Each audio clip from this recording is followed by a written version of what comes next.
قانون کیا ہے کہ ان کی محبت انہیں اچھے سے اچھا کھلانا ہے، اچھے سے اچھا پہنانا ہے، تعلیم اعلیٰ کرانی ہے، امریکن اسکول میں داخل کرنا ہے، جائز ذرائع سے ممکن نہیں ہے، حرام سے کماؤ، مارے گئے برباد ہو۔ حضور نے فرمایا سب سے بڑا بدبخت وہ ہے جو دوسروں کی دنیا بنانے کے لیے اپنی آپ کو برباد کرے، وہ اولاد کی دنیا اور اپنی آپ کو برباد کرتا ہے۔ ان کی محبت کی وجہ سے تم نے حرام خوری کی۔ ان من ازواجکم واولادکم عدوا لکم فاحذروہ، یقیناً تمہاری اولاد اور تمہارے بیویوں میں سے تمہارے دشمن ہیں، بس بچ کر رہو، محفوظ رہو، be on the guard, be on the alert, کہیں ایسا نہ غفلت ہو اور وہ محبت چپکے سے آ کر اور آپ کے دل میں براجمان ہو جائے اللہ کی محبت سے اور آپ کو پتہ بھی نہ چلے۔ لیکن اس کا یہ مطلب بھی نہیں، یہ قرآن مجید کی، قرآن میں جو تباسم ہے، تباسم اس کی سب سے اعلیٰ مثال یہ آیت ہے۔ ایک طرف بیوی اور اولاد کو دشمن قرار دیا جا رہا، دوسری طرف وَإِن تَعْفُوا وَتَصْفَحُوا وَتَغْفِرُوا فَإِنَّ اللَّهَ غَفُورٌ رَحِيمٌ، اگر تم معاف کرتے رہو، اگر چشم پوشی سے کام لو، ان کی خطائیں بخشتے رہو، تو اللہ بھی تو غفور و رحیم ہے۔ تین الفاظ ہم مانیں، یعنی یہ نہیں ہو جانا چاہیے کہ گھر کا معاملہ جو ہے وہ ایک جنگ کا نقشہ، جنگ کے میدان کا نقشہ پیش کر رہا ہو، ہر وقت جو ہے لان تان ڈان ڈپٹ، نہیں، اس سے تو رد عمل بھی پیدا ہو سکتا ہے، ضد پیدا ہو سکتی ہے۔ اکثر مذہبی گھرانوں کے ساتھ یہ حادثے پیش آتے ہیں، بے جا زبردستی جبر، نتیجہ کیا ہوتا ہے؟ رد عمل، بغاوت۔ اکثر یہ آیت ان کے لیے تیر بہدف ہے اگر واقعہ اس پر غور کریں۔ وَكَفَّ أَبَا زَكَرِيَّا، اب اسے دے دیا زکریا کی کفالت میں، اگرچہ اس کے معاملے میں تو باقی تفصیل آتی ہے، کیونکہ اشارہ آگے چل کر قرآن میں بھی اور تفصیل تورات میں انجیل میں ہے کہ ان کے لیے جب یہ طے ہو گیا کہ ہاں ٹھیک ہے یہ بچی جو ہے حنا کی بیٹی کو ہم قبول کرتے ہیں اس معبد اور ہیکل کے خادموں کی حیثیت سے، حالانکہ ہمارے یہاں رواج نہیں تھا، ہم کسی لڑکی کو نہیں قبول کرتے تھے لیکن اس کو قبول کرتے ہیں۔ وہ حضرت حنا کا بھی چونکہ کوئی بہت ان کے ہاں یہ پایا ہوگا، مقام ہوگا کہ ان کی نیکی اور ان کی راست بازی کا، ان کے زہد اور تقویٰ کا، کہ ان کے لیے استثناء کر رہے ہیں، ہم نے قبول کر لیا۔ اب سوال پیدا ہوا یہ بچی کس کی کفالت میں رہے؟ اب جتنے بھی بڑے بڑے کاہن وہاں موجود تھے، ہر ایک چاہتا تھا کہ میں اس کی کفالت کروں گا، یہ میرے زیر تربیت رہے گی۔ اس کے بعد انہوں نے باقاعدہ پھر جو ہے قرآن اندازی کی، قرآن اندازی میں پھر حضرت زکریا کا نام نکل آیا، اور حضرت زکریا جو ہے ان کے سگے خالو بھی تھے، حنا کی بہن ان کے گھر میں تھی، تو حضرت زکریا کو اللہ تعالیٰ نے، اللہ فرما رہے ہم نے اسے کفالت میں دے دیا زکریا کی، یعنی وہ تفصیل یہاں بیان نہیں کی گئی کہ کس طریقے سے ہوا ہے، وہ چونکہ قرآن اندازی کے ذریعے سے ہوا ہے، قرآن کے فیصلہ اللہ تعالیٰ کرتا ہے جس کے نام پر قرآن نکلا۔ کفرہا زکریا، یہ کہ اس لمبی داستان کو مختصر کرتے ہوئے بات ہو رہی ہے، اب گویا کہ حضرت مریم بڑی ہو گئی ہے، سمجھدار ہو گئی ہے، ان میں شعور پیدا ہو چکا ہے، جوان ہے۔ کلما دخل علیہا زکریا البحرا، زکریا نے ان کے لیے ایک علیحدہ محراب کہتے ہیں حجرے کو، جیسے کہ باہر آپ نے دیکھا مسجد یہ جو ہے بادشاہی مسجد، اس کے باہر جہاں لائبریری بنی ہوئی، یہ سب حجرے تھے کہ کوئی درویش آئے یہاں پر رک جائیں، کوئی فقراء آئے وہ یہاں پر قیام کر لے، تو یہ سارے اس طرح کا حجرہ جو ہے وہ حضرت مریم کے لیے بھی علیحدہ سے تعبیر کر دیا گیا ہیکل کے ساتھ۔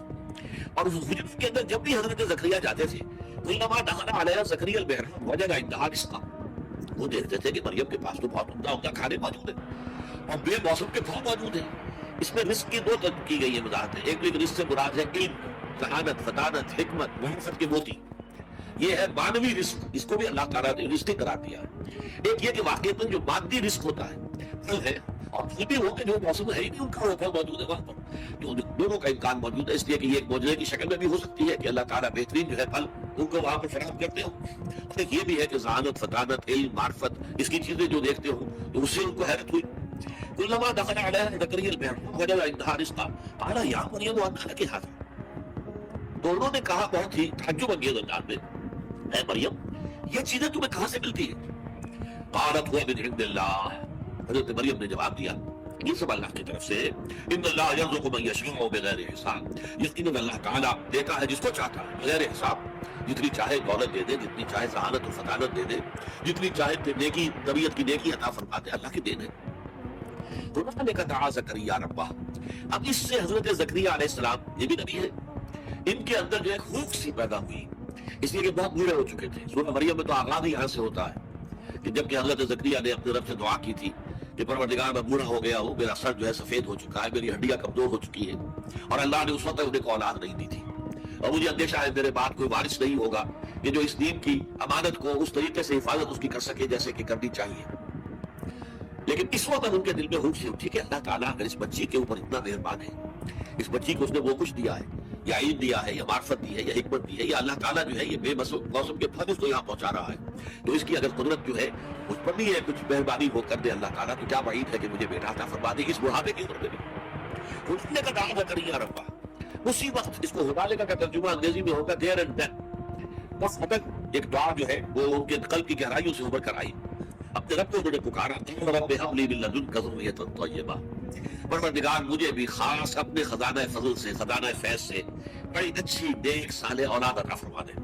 انك سمیع الدعاء, یقیناً تو تمام دعاؤں کا سننے والا ہے.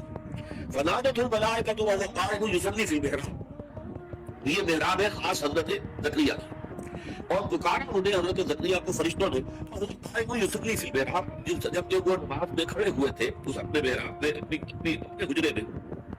ان اللہ یبشرک بیحییٰ مصدقا بکلمۃ من اللہ, اللہ تمہیں بشارت دیتا ہے یحییٰ کی, یعنی یہ بیٹا تمہارے یہاں ہوگا جس کا نام یحییٰ ہوگا. وہ تصدیق کرے گا اللہ کے کلمے کی. اللہ کے کلمے سے مراد حضرت مسیح علیہ السلام ہے, اس لیے کہ حضرت مسیح علیہ السلام کی وجود میں آنے میں جو باپ کا حصہ ہے وہ اللہ تعالیٰ کے کلمہ کن میں ادا کیا, جیسے کہ کلمہ کن سے ہر ہے قدم سے وجود میں آ جاتی ہے. انما امرہ اذا اراد شیئا ان یقول له کن فیکون. تو یہ جو انسانی ولادت ہے ظاہر بات ہے کہ اس میں کا حصہ ہے, باپ کا حصہ ہے. وہ باپ کا حصہ کیونکہ یہاں نہیں تھا, لہذا یہاں پر اللہ تعالیٰ کا ایک خاص کلمہ جو ہے وہ اس کی جگہ پر کن, اس میں گویا کہ اس کی جگہ نہیں ہے, تو گویا کہ حضرت مسیح علیہ السلام خاص طور پر کلمۃ اللہ ہے, اللہ کا کلمہ ہے. تو وہ تصدیق کریں گے اللہ کے کلمے کی. وسیدن, اور وہ بڑے سردار ہوں گے, مجھے رتبے والے ہوں گے. وحسورن, اور بہت ہی نیک ہوں گے, مجرد رہیں گے, انہیں دنیاوی لذتوں سے, آسائشوں سے, شہوات سے کوئی سروکار نہیں ہوگا. نبی من الصالحین, اور وہ نبی ہوں گے صالحین میں سے. یہ ہے جو کہ خوشخبری حضرت زکریا کو مل رہی ہے جبکہ وہ نماز پڑھ رہے تھے اپنے محراب میں, اپنے اس حجرے کے اندر. اب دیکھیے یہاں یہ معاملہ سامنے آ رہا ہے کہ حضرت خود دعا کی تھی, لیکن اس دعا کا ایک خاص وقت تھا کہ حضرت مریم پر جو بھی اللہ تعالیٰ کی رحمتیں اور اللہ کی طرف سے جو بھی انعامات کی بارش ہوئی تھی, اس سے طبیعت میں ایک دم جو ہے غیر اختیاری طور پر وہ جوش پیدا ہوا, دعا کر لی. حالانکہ انتہائی خود بوڑھے ہو چکے تھے, ساری عمر بیوی جو ہے وہ باندھ رہی تھی, تو اللہ ہوئی نہیں ساری عمر. ان حالات کے اندر دعا کرنا, دعا تو کر لی, لیکن اب جب ان کو مل گئی ہے, خوشخبری مل گئی ہے, تو طبیعت کے اندر ایک اشکال پیدا ہو رہا ہے, یا یہ کہیے کہ اس پر یقین حاصل کرنے کے لیے اس کی توثیق چاہ رہے ہیں اللہ سے کہ واقعی یہ بات ہو جائے گی. غلام, کہا انہوں نے کہ پروردگار میرے کیسے بیٹا ہو جائے گا, وقت جبکہ مجھ پر تو بڑھاپا مسلط ہو چکا ہے, وہ بنتی عاقل, اور میری بیوی جو ہے ماں ہے, ساری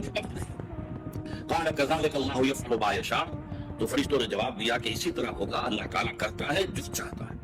اس کو کسی مسائی کی ضرورت نہیں ہے, بلکہ اس کے لیے تو کلمہ کن کہہ دینا کافی ہے. قال رب أنى يكون لي غلام وقد بلغني الكبر وامرأتي عاقر. حضرت زکریا نے عرض کیا پروردگار میرے ہاں کیسے بیٹا ہو جائے گا